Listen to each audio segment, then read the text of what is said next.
Magandang umaga teammates at maligayang pagsubaybay. Nandito na naman tayo sa The Hobby Stadium para sa Treasures of the Game. Ako po ang inyong host na si Rafael Bandairel at kasama ko ang ating subject matter expert at resident sports memorabilia collector, Dr. Michael Rico Messina. Magandang umaga, Doc. Magandang umaga, Raf, at magandang umaga sa lahat ng mga teammates na nanonood sa atin ngayon sa Treasures of the Game.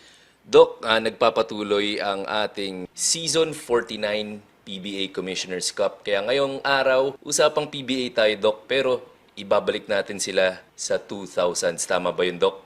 Tama. Para sa episode natin ngayon, magta-time travel tayo sa 2000s tsaka 2010s. 2010s. Para mapakita sa ating mga teammates yung mga jerseys na ginamit nung panahon na yon. At syempre, yung mga jerseys nga na yan, courtesy, syempre, of two of the biggest PBA stars in history. Sobrang galing ng dalawang players nito. Sobrang tumatak sa history ng PBA and ng Philippine basketball, Doc. So ano po ang una nating item sa listahan ngayong araw? So mga teammates, yung una nating item ay isang jersey, pero hindi ito basta-basta jersey lang. Yan. So kung titingnan natin, sa harapan niya, merong nakalagay na puso. Sa ilalim nun, may Selecta na pangalan. So, may PBA na logo. May logo rin ng Philippine National Flag. Tapos, sa likod, merong Philippines na nakalagay at number 6 sa ilalim naman niya. Doc, para sa mga teammates nating Gen Z na baka hindi inabot kung ano itong team na to, pakipaliwanag po sa atin mga teammates. Ano yung team na yun, Doc?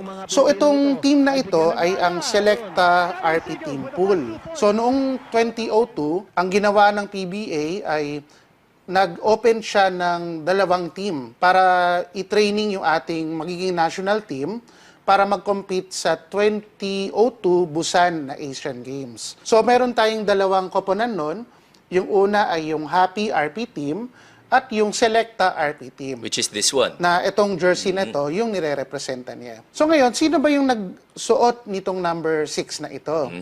So base dun sa aking research, ang nagsuot nitong number 6 ay si Kapitan Jimmy Alapag. Jimmy Alapag. So, Doc, pakikwento nga lang po sa atin kung gaano career nga itong jersey na to kasi hindi siya usual dahil si Jimmy Alapag yung stint niya dito sa Selecta RP Team hindi naman ganun kahaba. Tama po ba, Doc?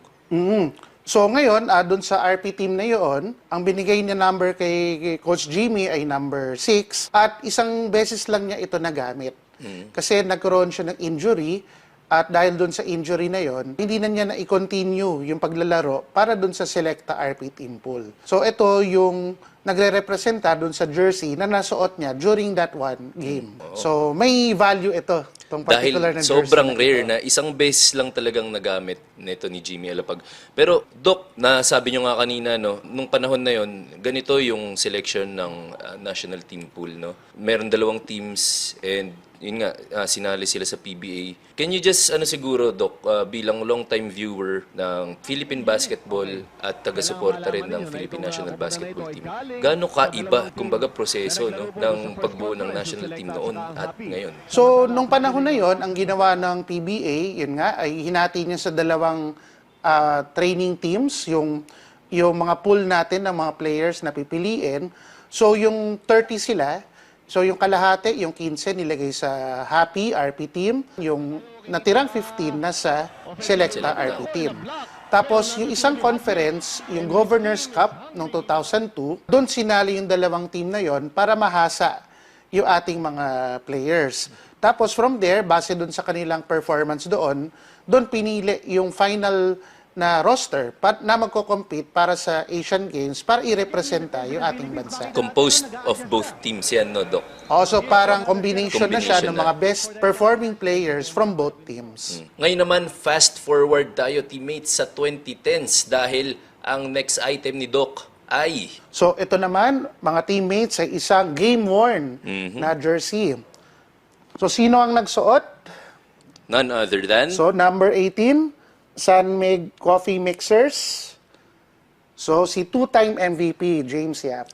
Big Game James. Big Game James. So, ito ay isang game-worn jersey ni James Yap noong 2012-2013 season. Doc, ito ba yung jersey na ginamit ni Big Game James sa kanilang Grand Slam season? Actually, mga teammates, doon sa jersey, malalaman natin kung anong taon sinuot ito ng player at kung ano yung mga accomplishments nung taon na yon. So kung titignan natin yung jersey na to ni James Yap, ang nakalagay, San Mig Coffee Mixers. Yun ay 2012 to 2013. Actually, ang Grand Slam year ng team na ito, yung kasama sina Mark Pingris, tsaka iba pang magagaling na players natin, ano siya, 2013 to 2014.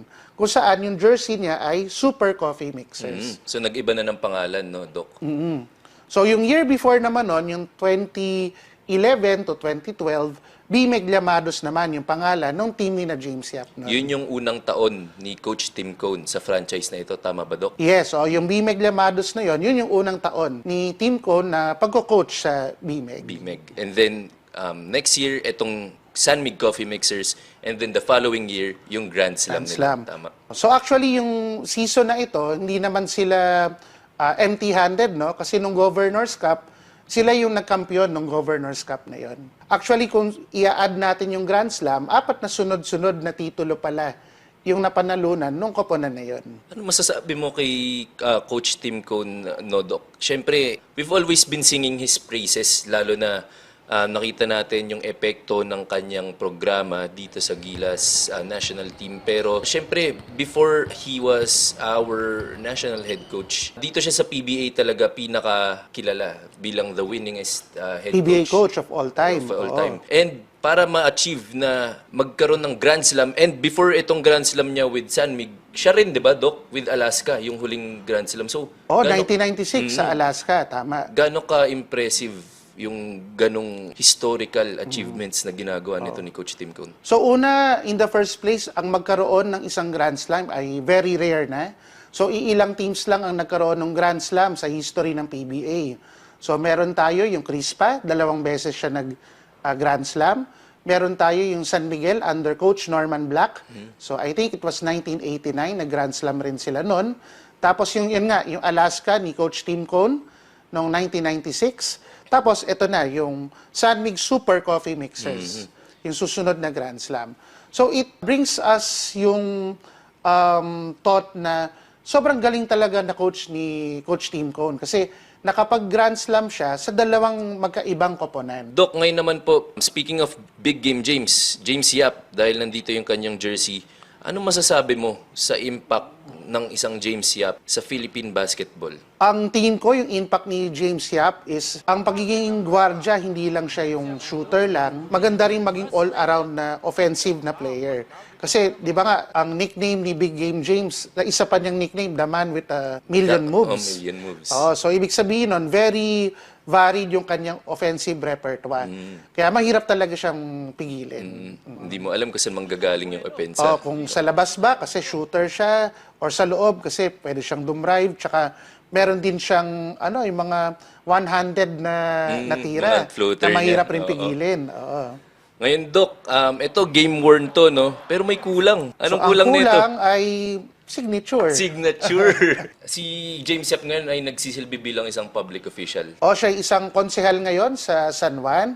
And hopefully, in the near future, ma-meet natin si Big Game James. Baka mabigyan tayo ng pagkakataon para mapapirmahan itong piece of PBA and San Mig Coffee na history. Sir James, kung nanonood ka, may naghihintay sa'yo. Okay. Ayan. Teammates, at dyan muna nagtatapos ang ating episode ngayong araw. Muli ako ang inyong host na si Rafael Bandairel. At ako naman si Doc Mico Messina. Hanggang sa susunod na episode ng Treasures of the Game. Sharing treasures, sharing stories.